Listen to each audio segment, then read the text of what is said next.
This is a very simple siphon. You would require a transparent cup, a bendable crimped straw and a scissors. With the scissors, make a small hole in the bottom of the cup. Then take one of these straws which can bend, which has crimps on it. Take the long end of the straw and fix it very tightly in the bottom hole of the cup. The straw should be fixed, pressed nicely. There should be no leakage between the cup and the straw. You can also apply a little bit of glue to secure the straw in place. Now fill water in the cup.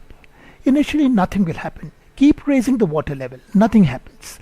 Now once the water level crosses or goes up the bend, a fast stream of water comes down the pipe.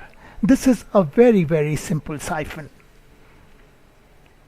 You can enjoy the same experiment using colored water. Now pour colored water in the cup. Initially nothing happens. Pour some more, nothing happens.